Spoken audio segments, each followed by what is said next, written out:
স্বামী স্ত্রীর মাঝে ভালোবাসা বৃদ্ধি পাবে চারটি আমল করলে।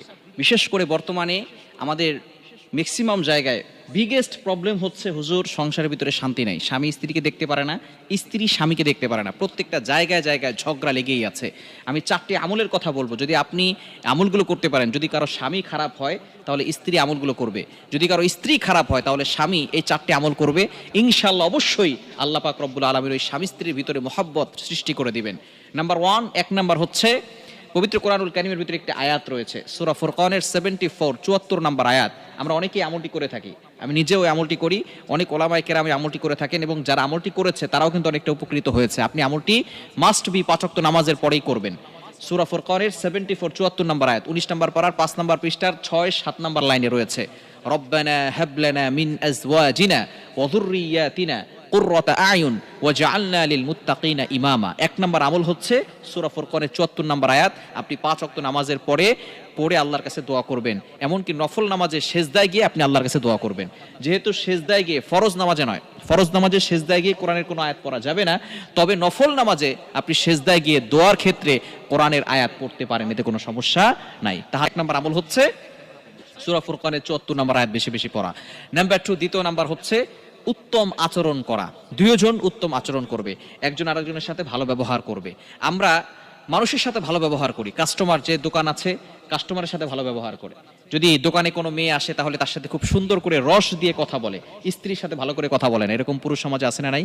আবার অনেক স্ত্রী আছে স্বামীর সাথে ভালো করে কথা বলে না, স্বামী ঘরের ভিতরে ঢুকলেই স্বামীর সাথে তর্ক করা শুরু করে, এটা আনো নাই কেন, এইটা করো নাই কেন, সেটা করো নাই কেন, কিন্তু পাশের বাসার দেবরের সাথে খুব সুন্দর করে কথা বলে।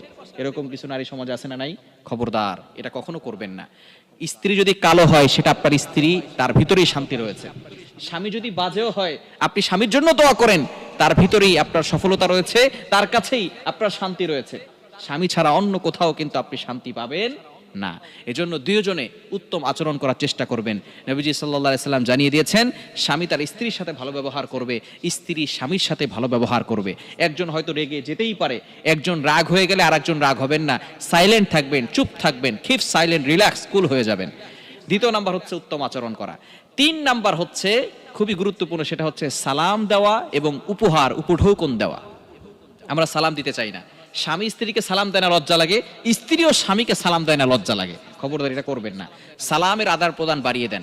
স্বামী স্ত্রীকে সালাম দিবে, স্ত্রী স্বামীকে সালাম দিবে, এটার ভিতরে বরকত রয়েছে। আপনি যখন সালাম দিবেন, আসসালামু আলাইকুম ওয়া রাহমাতুল্লাহ, তোমার উপর শান্তি বর্ষিত হোক, তখন আপনার স্ত্রীও বলবে ওয়ালাইকুম আসসালাম ওয়া রাহমাতুল্লাহ, তোমার উপরও শান্তি বর্ষিত হোক। আল্লাহ তাআলা শান্তির ব্যবস্থা করবেন এবং উপহার নেবেন। 3 নাম্বারের ভিতরে সালাম এবং উপহার দেওয়া। আপনি মাঝে মধ্যে আপনার স্ত্রীকে উপহার দিবেন। নবীজি সাল্লাল্লাহু আলাইহি সাল্লাম জানিয়ে দিয়েছেন, তাহাদ্দু তাহাব্বু, হাদিয়া দাও, মুহাব্বত বাড়াও। আপনার বাসায় যদি একটা কাজের লোক থাকে, আপনি তাকে প্রতি মাসে বেতন দেন, কিন্তু আপনার ঘরের সব কাজ আপনার স্ত্রী করে দিচ্ছে, তারপর আপনার মন ভরতেছে না, মাঝে মধ্যে স্ত্রীকে হাদিয়া দিবেন, স্ত্রীকে মুহাব্বত করবেন। স্ত্রী যদি ফুলকে মহব্বত করে তাহলে একটা ফুল দিবেন, স্ত্রীকে মাঝে মধ্যে গিফট করবেন, তাহলে আপনার স্ত্রী আপনার প্রতি সন্তুষ্ট হয়ে যাবে। নবী সাল্লাল্লাহু আলাইহি ওয়াসাল্লামের হাদিস এটা, তাহাদ্দু, হাদিয়া দাও, তাহাব্বু, মহব্বত বেড়ে যাবে। এজন্য মাঝে মধ্যে স্ত্রীও স্বামীকে উপঢৌকন দিবে, উপহার দিবে, গিফট করবে, স্বামীও স্ত্রীকে উপহার দিবে।